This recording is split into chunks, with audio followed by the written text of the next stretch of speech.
Hey Rifters, welcome to the show. Subscribe, rate, review. I'm checking my speakers. And yeah, excellent. This is fantastic, guys. I need to get a bigger desk because this computer is very, very small, but my desk is very, very small. Either that or I'm just getting fatter and fatter. I don't know. I have a great guest today. I'm very, very excited. I've been wanting to interview this person for a while. You've seen her in There's Something About Mary, Dumb and Dumber, um, Snakes on a Plane, Detroit Rock City. She's now probably really known for her horror films like the Insidious series and the the Call, which I watched the other day. I thought that was just fantastic. So I'm very excited. The great Lin Shaye is going to be here, and it's going to be awesome. Uh, this is a good time to subscribe, rate, review, tell a friend, click, click, click. Also, I think you guys should start commenting on YouTube. I think that would be cool. I would love to see the comments. Uh, just don't comment mean stuff. I don't like mean stuff, but comment like how to improve or how good I'm doing and stuff. I think that would be really cool. I like that. All right, guys. Hey, I hope you guys enjoy this interview, and I hope you guys have fun listening to Reza Riffs with Lin Shaye. From Hollywood, California, welcome to Reza Riffs with your host, Keith Reza. Good morning. Hi, Lin Shaye. How are you? Oh, better now that I know this worked. Oh, awesome. Honestly, I sometimes have a nervous meltdown trying to make everything technologically correct. But anyway, thank you for inviting me onto your show, and it's a pleasure to meet you. Oh, it's a pleasure to meet you. Thank you so much for saying yes. I've been wanting to interview you for a long time. I think you're fantastic. So thank you so much. Thank you so much. You're going to make me cry. Oh yeah, and I gotta say, I love your manager. I think she's the coolest. A lot of managers aren't very nice, and I just think like she's so awesome. So you got good company. I've been with Gina over 25 years, and we just came back from England. We did an autograph show. I have more fun with her than anybody in my life except maybe my son. Oh, so nice. so it's really I'll tell her your appreciation of her because she spoke very highly of you too, Keith, and Oh, so it's a happy family affair basically. oh, that's awesome. Well, one of the first questions I wanted to ask you, just to break the ice, is because is it easier for you to get interviewed by like fanboys or like celebrities? Like, which one do you think is better, like for you? It's interesting. That's a great question. I think people who are fans, you go more to the core, sort of the emotional aspect of what they feel from you and from your work. And the professional people go more for the professional end. They ask more professional questions. And I think both are fun for me to answer. I feel so fortunate. I mean, sometimes I have no idea what happened. Like, how Yeah. did I even get to this place where people are interested in what I've, created? So I actually appreciate both. Oh, that's awesome because I don't mean to brag, but I'm a D-list celebrity. So Okay. No, I wouldn't say that. I yeah. would. You're moving up into the A category real fast. Oh, okay, cool. I was just gonna say I got Yeah. some skills. I do stand up, so like I'm Googleable. That's all. Oh, that's great. I didn't know that, but that I will look out for you for sure. Yeah, yeah. I just wanted to give you a, but but no, man. So I am so fascinated by you because you're one of the actresses that like I know you from your comedy roles, and just recently, because I also like horror stuff. You do horror so great. So you're one of those actresses that have two dimensions, which I think is so talented and so awesome. And I just think like well, that's just great. I enjoy both, Yeah, and there's no real difference in a way. I mean, I think, I always try and approach everything from telling the truth yeah. on some, whether it be comedy or whether it be something serious. And I know I see life with a comic perspective because it's so fucked up. It is. Yeah. Pardon my, I don't know if I'm supposed to say that on the show, but You could say whatever you want, Lin Shaye. This is um, but it really, there's especially now, it feels so complicated. This morning, I wake up, I'm always in such a good mood, really. I love my home, I love being well, I love my life.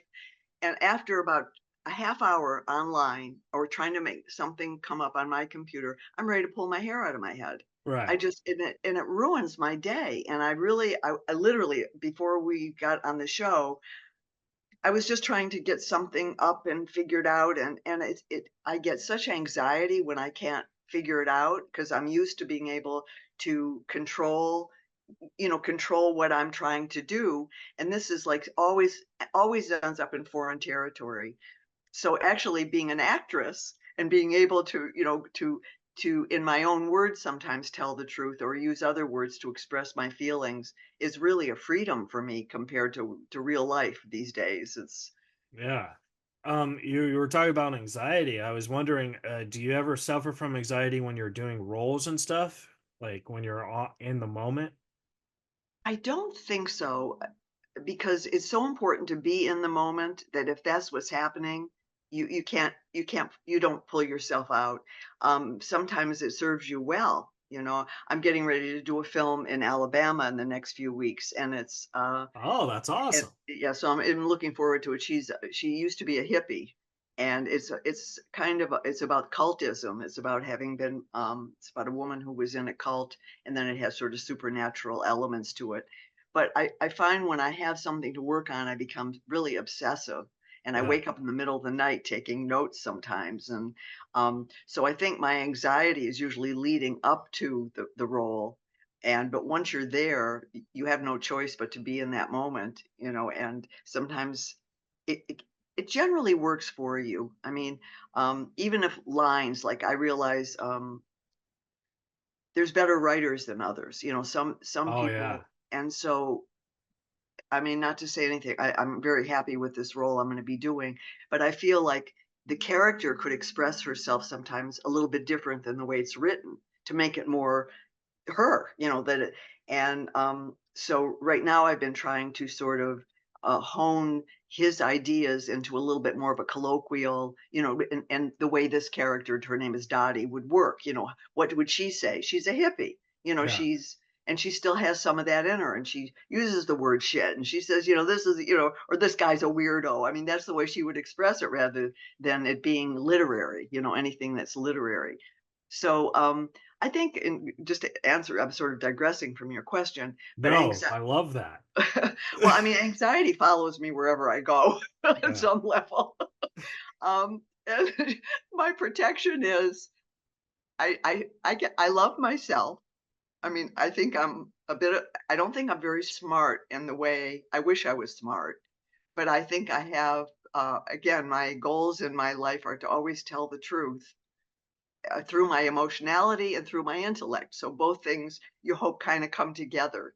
So I think once I'm on set, there's so many other aspects, to that are new to you when you arrive. Basically, like, what is my room going to look like? Yeah. I work my lines in my bedroom or in the living room, but when I get there, suddenly I'm in a house with things and a piano or this or that, and so everything has to influence the way you finally project what it is you want to say. And it's very exciting, and it does cause anxiety in a certain way, but you have no time for that. You just gotta jump in the cold water.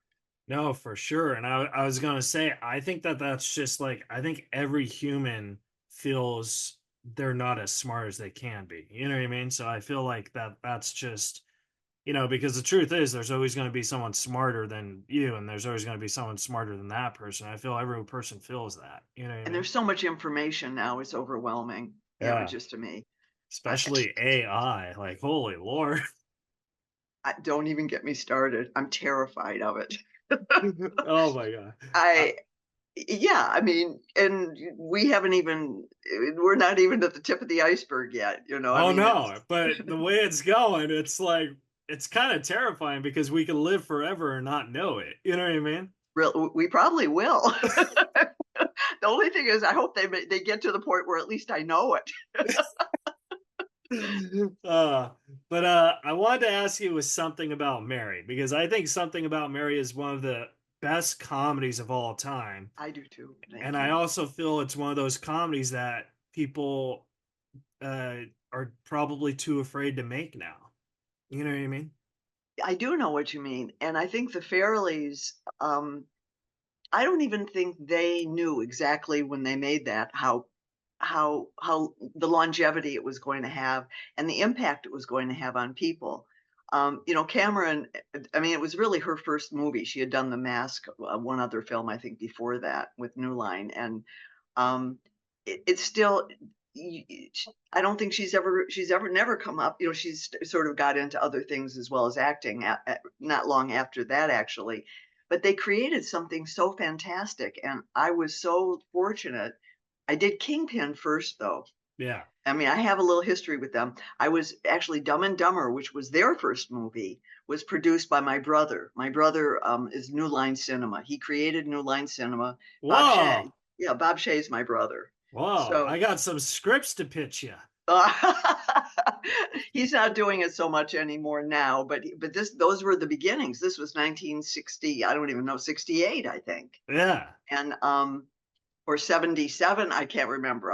The years all go by so quick, but um so they had done Dumb and Dumber, and my brother said, put my sister in your movie. I mean, he was a very classic brother. Like, to me, he was always mean about it. He said, yeah, get your own jobs, rah, rah, rah, rah. And Yeah. then behind my back he would say, put my sister in your movie. So they gave me this little part, Mrs. Nougaborn in Dumb and Dumber, and that was the Fairleys' first thing. And it was one day of shooting in Providence, and I remember I got along really well with Pete. He was like, "Whoa," because he said usually when an executive recommends his family member to be in the movie, you go, all right, whatever. Yeah. But Yeah. We're going to cut that family yeah, right. member out. We'll make it real short.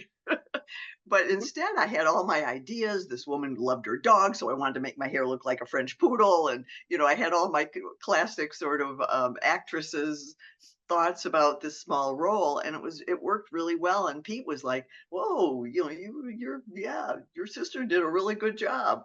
And after Dumb and Dumber was Kingpin. Yeah. And this is, if I get too long-winded, tell me, but the No. description of Mrs. Dumars was she was the angriest, ugliest woman God ever let loose on the planet. That Yeah. I'll never forget that description. And I read that and I thought, I want to do that role. So I reached out to them and they go, "Oh, Lynn, we love your work, but you're not really right for that." And I wrote Pete a note, I wrote the producer a note, and they just didn't want to see me for the role. And finally, it was literally, I was so frustrated, and I was like a dog with a rag in my mouth. I just, how could, because I'd worked out that character. I went and got that little outfit at a thrift store, the cute little dress she wears, and the greasy hair and the dirty fingernails and the yellow teeth. And I tried to make her the angriest, ugliest looking woman on the planet.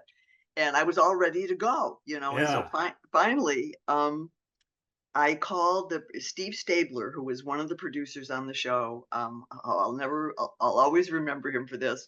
He said, "Well," he said, "yeah, okay, come on in. We'll bring you in on Thursday." So I dressed up like Mrs. Dumars, exactly as you see her in the movie, and I drove down to Santa Monica, and I sat down. There were no chairs left in the audition space, so I sat down on the floor, and the casting director kept walking back and forth by me. And Oh my finally, God. I said, "Rick," I said, he looked, he said, "Oh my God," he said, "we thought you were a homeless woman off the street." And he said, "We were just going to call the cops because Oh you my have been God. sitting here for so long." How funny would that be if they did call the cops, Oh though? my, I know, really. It's like, what do you? So that, and then I got hired. So I went in as Mrs. Dumars, and that was the beginning of my real relationship with them. But when they got to marry, Ben Stiller had been hired and Cameron, and again they said, "Well, okay, you can come in and audition." They didn't give me anything. I mean, I had to work for everything. And I talked about my ideas for the character, and that she probably was kind of an agoraphobic. She never really, Magda kind of was always in her bathrobe. She kind of never went out of the house. Yeah. And so I got the job. And I mean, those movies changed my life. And the dog kissing me, that scene, which was a mistake. I mean, the dog just went for I think I had, went for my makeup. I think I had a lot of latex on this one, and that licking thing, it was like suddenly he just lunged at me, and it's become, of course, you know, one of the That's, most yeah. talked about scenes in the film. So, you hope for good luck. No. That's the other thing. I did have one more something about Mary question because I think that this was the funniest scene, and I also feel maybe like maybe it was in a moment type of character thing for you. So Matt Dillon and Lee Evans are throwing speed right in the window, and it one of them hits your martini glass, and you sip it, and you're just like, oh, that's so good. Right. That was a moment, I mean, good. And I remember I go, good, good, good, good, good, good, good. You're like, I mean, I'm grateful for my spontaneity and hope I never lose that.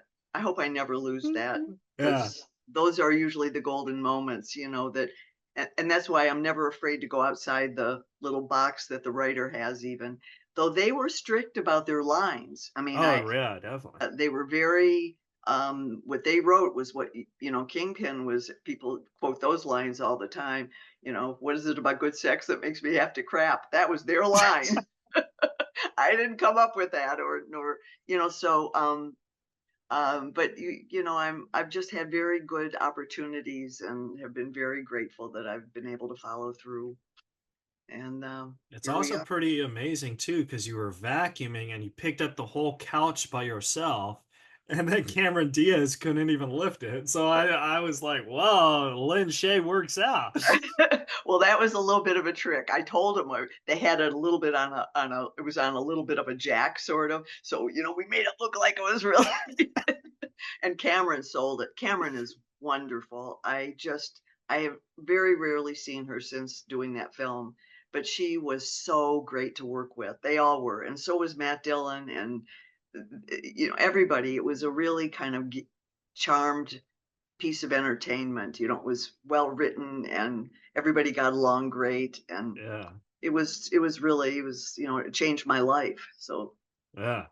Well, no, definitely. And then you also did a little part in this movie that probably a lot of people don't really say, but Loaded Weapon 1. oh my God. Like, and I thought that that was a great comedy too because it's a cop spoof, and there weren't really, I mean, Naked Gun maybe, but like, there's not really a lot of cop spoofs. So I thought that was great. I barely remember it, to be honest. Those Oh are my those God! are So okay, those kind of go into but I do know it was very funny, and it was one of those. It was at that time that they were doing all these sort of, oh God, what's the actor's name who became very famous doing all that? I'm Liam blanking. Liam Nelson. Not Leno. Maybe I can't think. Maybe it'll come to me. But Uh, just that those sort of straight laced, really out there comedies that were like, well, Loaded Weapon was the classic, really, in that yeah. genre. So, and again, that was New Line, I'm pretty sure. So Oh, nice. Bob gave me a lot of opportunity, and gratefully I pulled through. It all worked out for me from Yeah. there on, and And then. then the cookie crumbles because another thing which a lot of people probably don't know is, but you're one of the few actresses that was in the original Dumb and Dumber, and then you were in Dumb and Dumber 2 when Right. Harry met Lloyd. Which was really not a very good movie, I actually. didn't want to say that, Lin Shaye. I'm just I'm saying. sorry. It kind of didn't fulfill the expectations as we were all hoping it would. But I mean, Dumb and Dumber was. I mean, Jeff Daniels was just so sweet that day too. And I didn't really have much to do with Jim Carrey on that film, but Jeff is really special. And look at his career has just been extraordinary. He's. Yeah, I have a theory about Dumb and Dumber because not to knock Jim Carrey, I think he's great, but I feel Dumb and Dumber was more Jeff Daniels' movie than Jim Carrey's movie.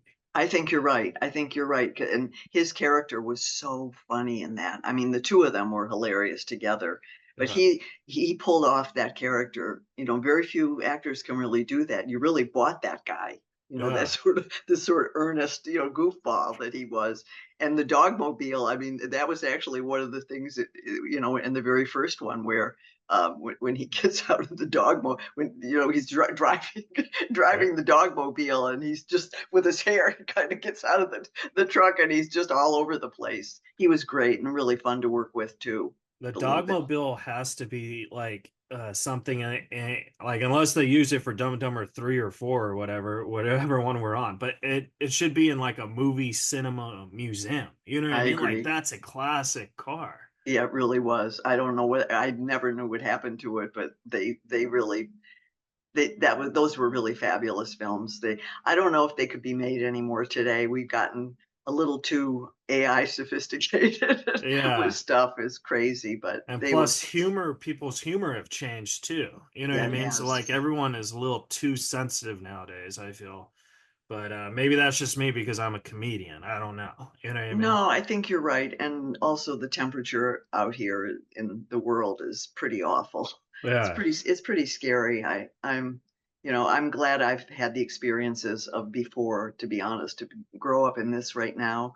My son is in his early 30s, and even he said he's grateful that he had those few years without a computer and without, when I remember we wouldn't even let him do anything. We wouldn't let him do anything with computers until he was like 13 or so. Yeah. Now it's like at 3, they get, to 3 months old, they got the gadget in the crib with the kid, who's already can play it better than their father. you know, Yeah. the- so anyway, But no, I mean I agree because like how cool would it be if we just go back to the typewriter days? You know what I really. mean? I had a Remington typewriter. I mean, that's how old I am. I don't make any bones about my age. I'm grateful for every year I've had, and hope I have a whole lot more ahead of me. I love this life, and I really do. I say that daily. It's just, I feel so grateful for everything I've experienced up to this point, and that I'm still working and viable, and people want to hire me, and makes me really happy. This might be the stupidest question you've ever been asked, but when you were typing on a typewriter, did you have like some type of joy when like you did the ching?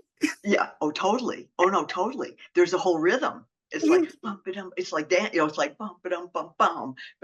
And when the electric, because I remember the manual typewriter, and when I Right. had a Remington electric, oh honey, I was like bum ba-dum bum bum pew.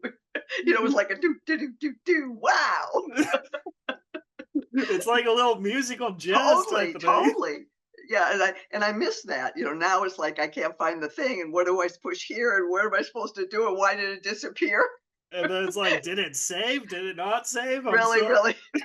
And where's the thing? I can't, and I really do. It creates a terrible anxiety for somebody of my nature. yeah. But Uh, anyway, And then I have one more comedy question, then we'll jump into the horror films. But Detroit Rock City, that was did you know that one was gonna like because that's like I like to say a cult classic. yeah, it really is. Nobody knew. I mean, we actually saw it. I mean, that was also New Line. I Yeah. mean, Oh, so Bobby Shaye, my big brother, who really I had audition. I've always auditioned for everything I've done, for even Critters, like which was also my first real thing. I auditioned for it, and but Detroit Rock City really ended up being a really special film. I loved the character. Adam Rifkin is still to this day one of my very favorite people. yeah. He's a very private guy. Um, you don't really hear too much about him one way or the, he just I even don't really ever talk to him very much. He always responds whenever I reach out to him, and it was just one of those. He got a great cast. Those guys, Eddie Furlong and oh, I forget everybody's. My brain is Yeah. jangled, but I forgot their names too. they were all just perfect. Eddie Yeah. was amazing, and he was. And the writing was great, and the relationship of those guys was really Giuseppe. I can't remember Giuseppe's last name, but these are special people, let alone actors. I mean, everyone was. And we were up in Canada. We were there for a long time. I was like 4 6 weeks, and it's just we knew the script was really good. And I'm from Detroit, Oh, so nice. originally, Oh, we kind of squeaked that in. It's And nothing like Canada, though. yeah, Canada is a great place to. It is Canada is a great place to be, especially now, I think. Yeah. But I think we all really were happy with the way the film turned out, and they did a screening of it about probably a couple months ago in a big theater at the Egyptian, and it was great. It still holds up. You at the end when those four guys beat the shit out of each other, and then they all are like, it was what a great ending to the movie. I remember Adam was trying to figure that out, and he's probably got lots of things up his sleeve. He doesn't direct a whole lot of things, but the things he does do, I think, are really valuable and live a long time. So. And yeah, the smoking. I remember the dope. I remember there was that one line about don't you, you're smoking the dope, and that was very. It was a great character for me. So, Yeah. And another great character, and this is where we'll move into your scary stuff. It was Snakes on a Plane, oh my which, God, like, I thought, and maybe because when I saw it, I was a wee lad or whatever, but I thought that was one of the best movies when I saw it. it was. Like, We were really happy with that. I mean, Sam Jackson is also just the best. I mean, he was so much fun to be around, and I was really excited to be a part of it. And I forget where we shot it. David you were on a Ellis. plane. We were on a plane. It was. They had a whole like it was like a cross section of a giant 747 that was the set, Yeah. and David Ellis, who directed it, no one quite ever. He passed away, but he was such a good guy, and we really everything I've done has been really enjoyable. I haven't really had any real bad experiences in anything, Oh, and really? it's I've been very happy with the people I've worked with. There was a series that we shot in Canada that never got bought, which that was the only thing I did that I was really not real happy about. This was a couple of years ago now, and I don't know if anything will ever come of it. But that just didn't work out so well for me in terms of it was a big role, but it was not. It just didn't come together the way it could have. Right. But all the everything else I've done, and snakes was, and we had real snakes. I mean, we had a snake wrangler and a snake room, and How scary was that? Because I'm terrified of snakes. Like, oh, oh, they're actually very fascinating. I'm not that afraid of them. really? They're just so foreign to me. I mean, there's that sort of like you don't. They're so different than anything, any warm blooded. My dog, or they're just but they're very. People that really know snakes say they're really quite fabulous creatures, and they Wow. do know you. They do get to know you, and they have personalities. And I never got that close to them, Right. but it was really fascinating to work around them. There was one cobra. I think I've got. Hold on one sec. Let me see if I can. Oh, okay. Where's my? Oh, I thought I had it out. There was one of me with a snake. Oh, here they are. I think. Yeah, I do. This is kind of cool. Um, Here was the cobra. Let me see if we can Oh, I see. Oh my God. Oh, Lin Shaye, I'm scared. look at that. I mean, look at the size of that Holy animal. Lord. And then this is all faded, but this was a picture of me and Sam. Ah, And this was the invitation. It's funny, I still have all this stuff out. Here's the DVD they had of Snakes on a Plane. That was sort of the yeah. logo. And my manager and I, Gina, we created a little necklace that was a sterling silver snake on a plane like this, and we actually tried to market them. We didn't Oh, do, that's awesome. but I have one. Oh my God. So yeah, it's they're all everything is just interesting and so much fun. But that was definitely special, because I don't know anything about snakes and I never did. But I remember that cobra was really her name was Kitty. Oh my God. So the reason why snakes scare me is because I saw this movie a long time ago when I was a wee lad. It was called The Jungle Book, and Yeah, the snake, his name was Ka, right? And he takes this kid and he like sings to him and he wraps around him and like he's like about to eat him, and then a bush falls on his head. on the So snake's head. Oh, so this kid escaped death, maybe because it was a Disney thing or whatever. But I'm just thinking, whenever I see a snake, there better be a bush somewhere. To fall on you. Well, they're definitely fascinating creatures, but they, and they're so different. I mean, they're not warm-blooded animals. They're just a whole different. It's like a fish, Yeah. people people who I guess are fascinated by fish, and I like turtles, but Oh, you like turtles? I do like turtles. I Oh, actually just wrote a little. I've been writing this piece about animals, about me and my animals, my early animals, because my my first real friend was a parakeet, a little oh, parakeet nice. that my parents never really understood the relationship I had with this bird. And it's kind of about that, how parents and kids often miss each other in terms of importance, things that are important to each other. Yeah. And my birdie's name was Birdie, Oh, and, that's such a and great was name. was really truly my first friend. And so,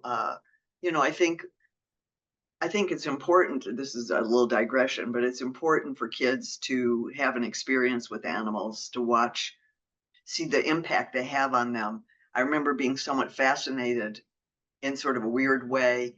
If my bird, if I hadn't put fresh bird seed in, the Right. bird would sort of get agitated because there was no food.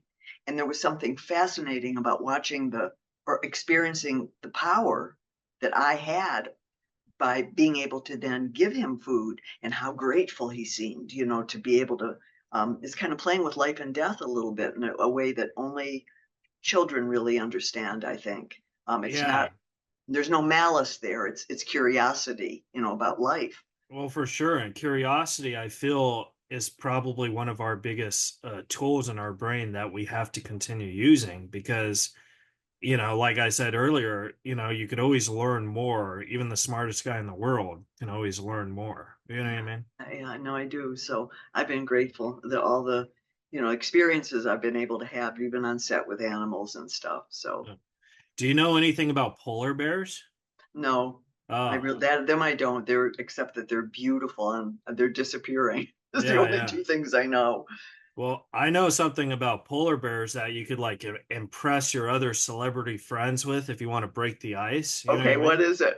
They like let's just say for example you're working with John Cusack, right? You never met him. You say, "Hey, John Cusack, you know anything about polar bears?" He'll be like, "No." Be like, "Well, if you see a polar bear, you should probably offer him a Coca-Cola."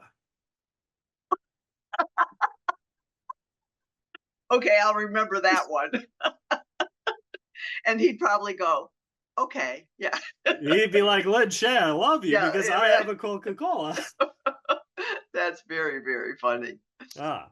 Well, we should probably jump into Insidious because Insidious, and I'm sure you get asked about Insidious a lot, but it's kind of the film that kind of changed your life, like kind of made you go higher. You know what I mean? Yeah, So like yeah, that has to be something special in your heart, that film's. 100%. I mean, in the early days, I mean, it was Kingpin, Something About Mary. Those are in Detroit Rock City. Those are films people still remember me for. And I've had wonderful experiences on almost everything I've gotten to do. But Insidious has been a huge, huge boost for my career and for my life. I mean, um, it's a worldwide phenomena. I mean, Gina and I traveled to Malaysia to Oh, nice. with at one point to because Insidious and the character Elise became a very popular figure in Malaysian culture. I don't know too much about it, but the thing with demons and mythology and things you can't see is very powerful.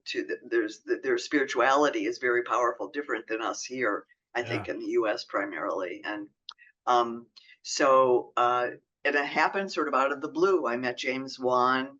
A friend brought him over to my house to a little gathering I had, and um, we just chatted for a few minutes. And he said, my partner and I have a script, and we might be trying to do something with it. There's a part you might be interested in, and so he sent me the script, and a couple of weeks later, and I read it, and I hadn't met Lee Whannell yet. I had only He's one met of the James. best writers. He is the best. He's a Oh fantastic my writer. God. I can't wait to see Wolfman. You know, that's his new Oh yeah, movie. I'm Yeah. excited. I'm sure Uh, it's going to be great. I'm yeah. sure I wish I was in it, but I'm sure it's going to be great. I wanted to And ask you about his writing style because it's so because I also write scripts, but I think his horror style, like Saws and stuff, and Insidious, it's so like crisp, and his crisp. you get the feel of the tone immediately. You know, that's one thing his dialogue, as opposed to some other things I've been working on now, which has no flow to it. And his dialogue, everything fits together. I mean, especially creating the universe of the further, which is his deal. You know, I mean, he made that up. I mean, there was no such thing.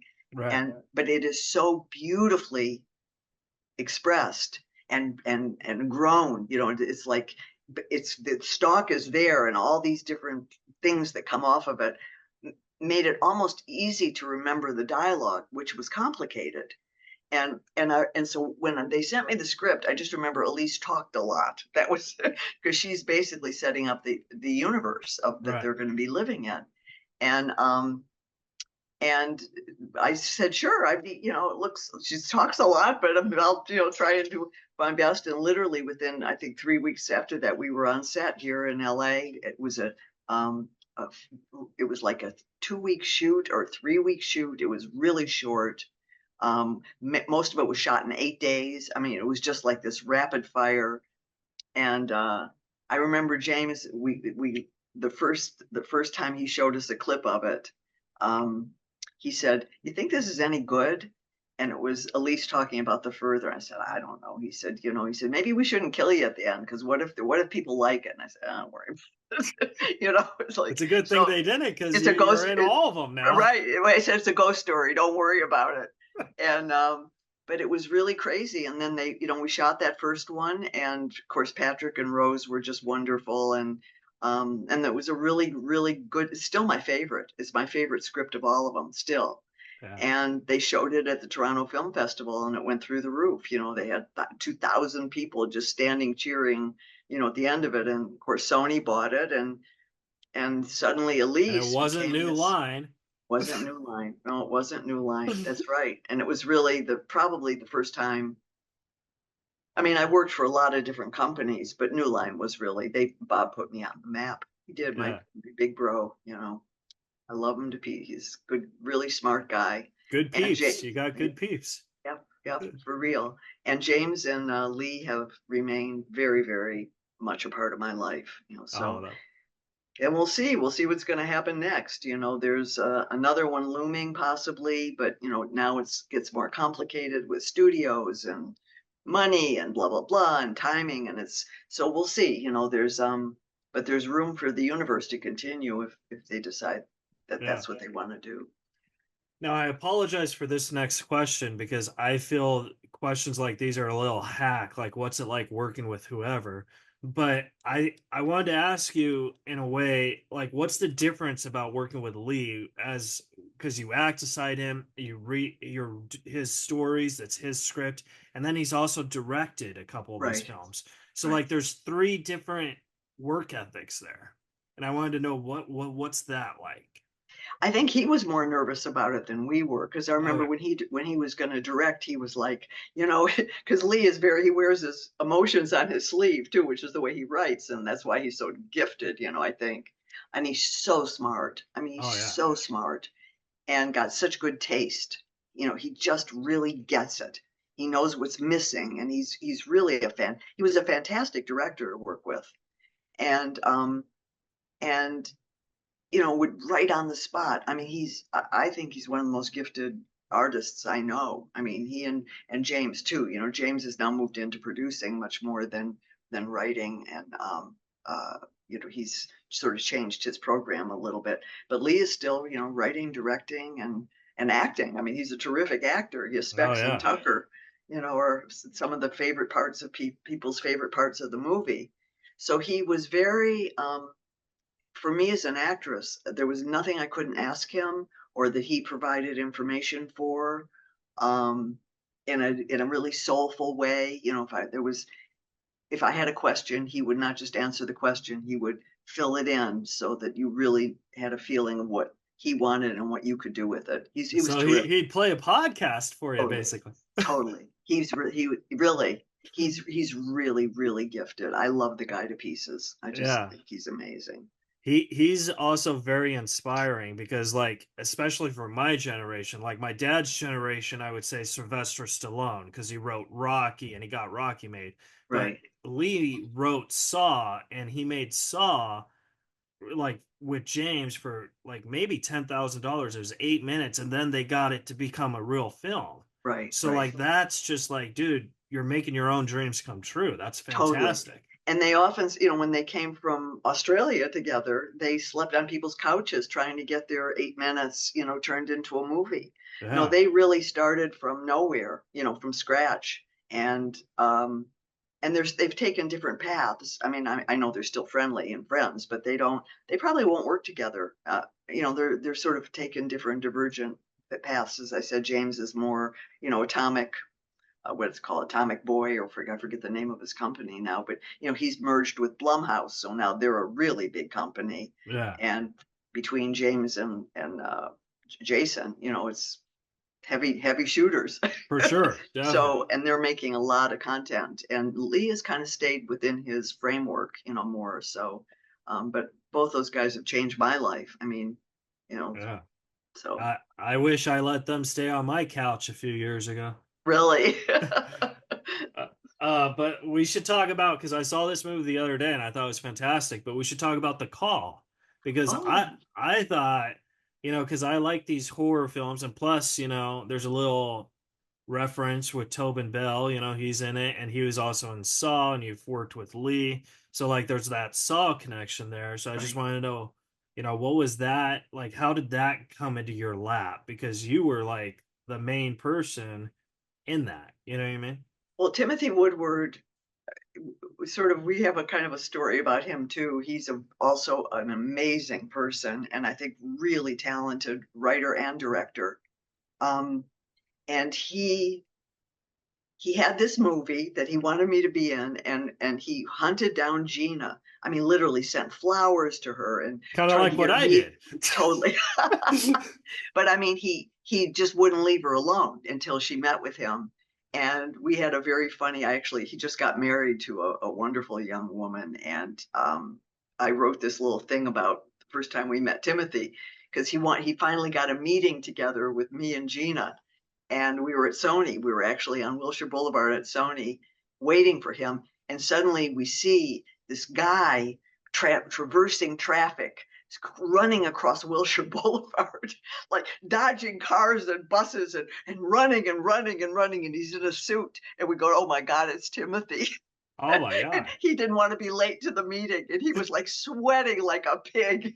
He was just exhausted by the time we got across the street, and he was so funny and sweet and so smart, and basically convinced us all to work together. And I mean, that was how I met Timothy. And The Call, Tobin, the fact that Tobin and I kind of had uh, a similar fan base in a way, and Tobin probably even more than I do, because I've done a little bit more varied stuff, I think, than Tobin's mostly, done these classic horror films. Yeah. And uh, but we had a wonderful time together. It was lovely to work with him. We didn't really chit chat. I still don't really He know doesn't Toby. seem like a chit chat type of Uh-uh. guy. But Yeah. we worked really well together. Those couple scenes in The Call I thought were lovely scenes, and um, he was a very dependable scene partner. I mean, I really respect him tremendously. And he's a very quiet guy, from what I could tell. We never really got to know each other, and other than what we worked on together. I wish I Um, told you this polar bear fact before you filmed I know I this. would have said to him, uh, gee whiz, what's the matter with you? I know, right? Well, I have two more questions. What's coming up that you can promote that you want to talk about? Because I know that that's something you like. Yeah, I don't really have anything yet. I mean, supposed to go do this film, which hasn't been shot yet, so I certainly can't promote that.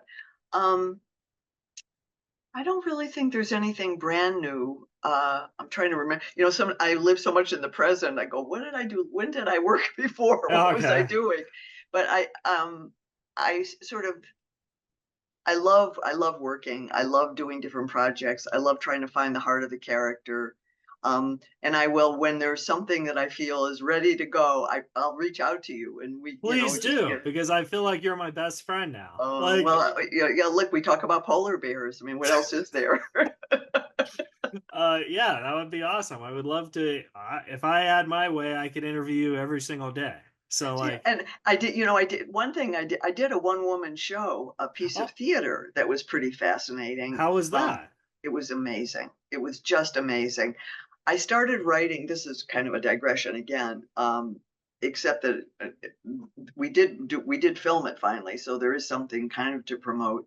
Um, it was called Tripping on Life, and I started writing it probably about 8, 9 years ago, and just Oh, wow. scribbling. I mean, like a little bit of this. I thought it would make an interesting short film. It started in blackness, and then there was going to be psychedelic because it's about the '60s. It takes place 1968, Oh, nice. which was a very, very crazy year. I mean, that was Martin Luther King. It was the riots. It was the Vietnam War. I mean, it was everything bad went on in 1968.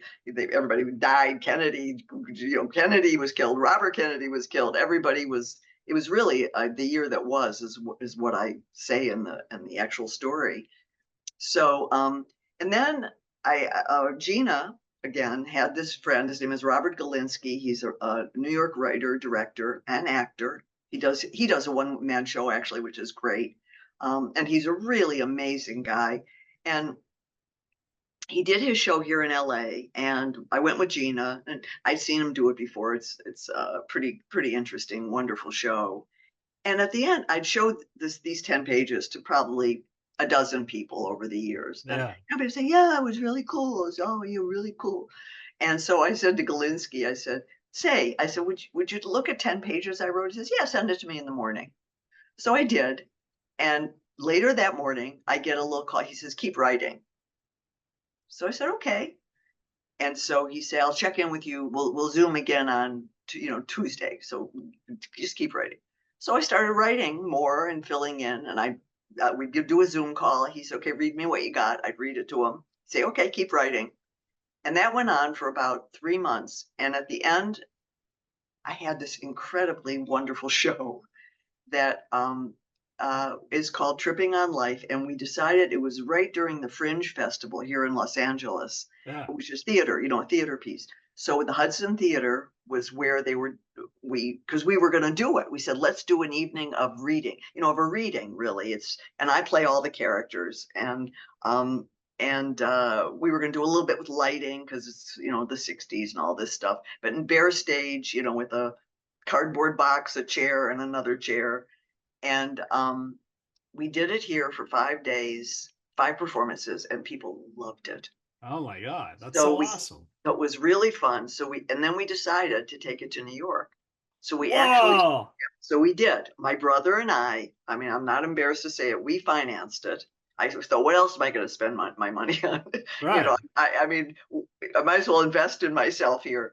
So, and Bob was very supportive, and he sort of executive produced it with me.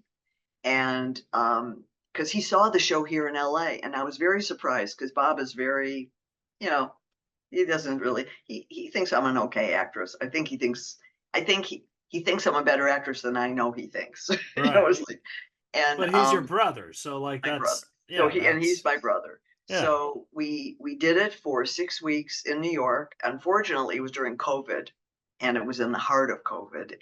But I stayed at his. He has an apartment there. I stayed there. We did it on Theater Row, which is 44th Street and Broadway. I mean, it was like a little off Broadway show, beautifully produced. Robert also knew this guy, Josh White, who originated the light shows for the Rolling Stones and for for Big Brother and the Holding Company in the '60s. He designed all those crazy lights and the thing with the oil, the sort of I don't know if you've ever seen it, but it's a background of it's all this psychedelic colors and really Yeah. what it is oil on a plate that you put a bright light on, and you kind of manipulate the oil, and it It's like a creates. lava lamp type of thing. Totally. It's Yeah. exactly right. That's 100% right. It was like a lava lamp, behind. So he did that for the show, and we filmed it.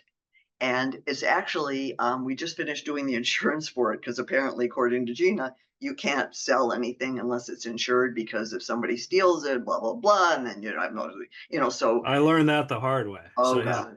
Okay, so she made me. So we just finished that chapter, and as far as we know, it was bought by a company called Red Coral, and they have their own streaming network also. So it will be available. I'm not sure when it will be, but it came out great. It When it's came out. available, let's talk again. I'll send you the link if you'd That like would me be to. fantastic. Yes, Let I me would let me love to double support it. and Yeah. I'll double check it with Gina, because I never know the legalities of all this stuff. But I'd love you to see it. It's Oh, really, I'm very proud of it, and it was beautifully filmed. We filmed the show. We didn't do a film, but we filmed actually the show, and then we color corrected and we edited, and it's a beautiful 1 hour piece. And yeah. so, I Please, definitely. please do. I would love to support it. Uh, Okay. Lynn, I do want to respect your time, but I had one more question. Can I? Yep. I'm good. You can hear Okay. him. Okay. So my question for you, my last question for you, Lin Shaye, is if you could go into a time machine and travel back in time and talk to a younger version of Lin Shaye and tell her everything you know now, what advice would you tell her?